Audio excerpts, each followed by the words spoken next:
दोस्तों, मैं फराज मलिक। रमज़ान का महीना शुरू होने वाला है और जब भी रमज़ान का महीना आता है तो हर बार लाउड स्पीकर को लेकर काफ़ी चर्चाएं होती हैं कि मस्जिद में लाउड स्पीकर बजेगा या नहीं बजेगा, कितनी आवाज़ में बजेगा, क्योंकि इफ्तार और सहरी का वक्त लाउड स्पीकर की ज़रूरत पड़ती है लोगों को। तो बहुत सारी बातें चलती हैं।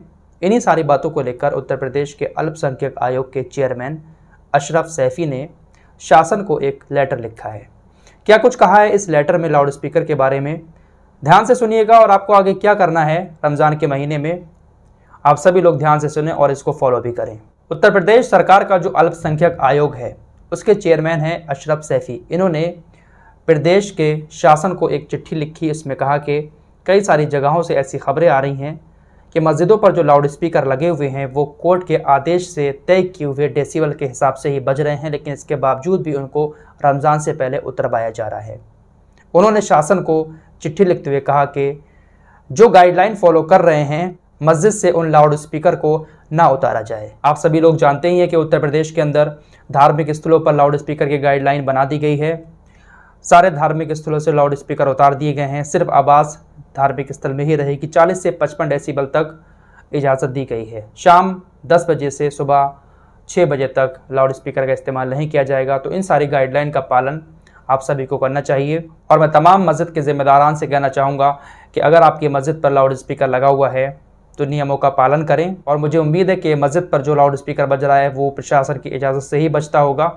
अगर जिन लोगों ने अभी तक इजाज़त नहीं ली है और ज़्यादा लाउड स्पीकर लगाए हुए हैं तो प्रशासन से इजाज़त लेकर ही बजाएं, ताकि रमज़ान में कोई तकलीफ़ का सामना ना करना पड़े।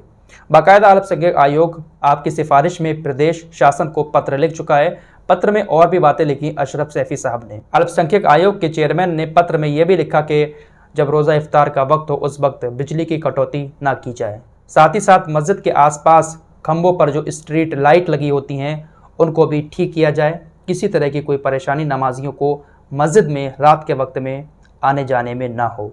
पत्र में यह भी लिखा गया कि रमज़ान के महीने में मस्जिदों में और ईद के दिन ईदगाह के पास काफ़ी ज़्यादा भीड़ होती है, तो वहाँ पर सुरक्षा का भी इंतज़ाम रखा जाए।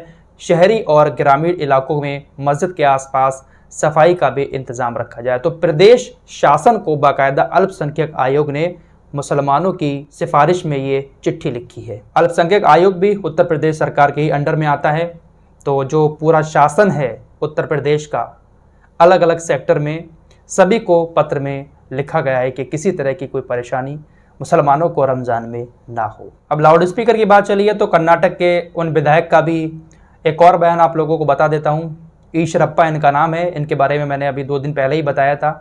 अल्लाह के बारे में इन्होंने किस तरह की बात कही थी कि लाउड स्पीकर से ही वो सुनता है, और भी बड़ी अजीब बातें कही थी। अब इन्होंने चुनावी रैली में एक और बात कही है। चुनावी रैलियाँ कर रहे हैं धड़ल्ले के साथ और माइक में ये भाषण भी दे रहे हैं, क्योंकि चुनाव आने वाला है कर्नाटक के अंदर। इन्होंने चुनावी रैली में माइक में ही बोलते हुए कहा कि अगर हमारी सरकार आ जाती है, हम चुनाव जीत जाते हैं, तो सबसे पहले मस्जिदों से लाउड स्पीकर हटाएंगे। अरे साहब, किसी और मुद्दे पर वोट मांग लिया करो। हर वक्त यही हिंदू मुस्लिम का मुद्दा नेताओं की तरफ से उठाया जाता है। इनका कहना है कि चुनाव जीतते ही तुरंत मस्जिदों से लाउड स्पीकर हटा दिए जाएंगे। इसकी वजह से जो पेशेंट हैं वो भी परेशान हैं, परीक्षाएं चल रही हैं, स्टूडेंट परेशान हैं, सभी लोग इस लाउड स्पीकर से परेशान हैं। और नेताजी जो माइक लेकर मोहल्ले मोहल्ले में घूम रहे हैं, भाषण दे रहे हैं, शायद इनके भाषणों से इस लाउड स्पीकर से कोई परेशान नहीं है, लेकिन मुद्दा तो हिंदू मुस्लिम का लाना ही है चुनाव में। साथ ही साथ हिंदू मुस्लिम का एक और मुद्दा उठाते हुए इन्होंने कहा कि जिन मंदिरों को तोड़कर मस्जिदों को बनाया गया है उनको हम तोड़ेंगे अगर हम चुनाव जीत जाते हैं। तो कर्नाटक के अंदर पिछले 1-1.5 साल में जो कुछ हुआ है हिंदू मुस्लिम का मैटर आप सभी लोगों को अच्छे से पता है। शायद ये चुनाव का आगाज़ था और अब ये सब हो रहा है। फिलहाल इस रिपोर्ट में इतना ही। मिलते हैं एक और नई वीडियो के साथ, तब तक के लिए अपना ख्याल रखिए।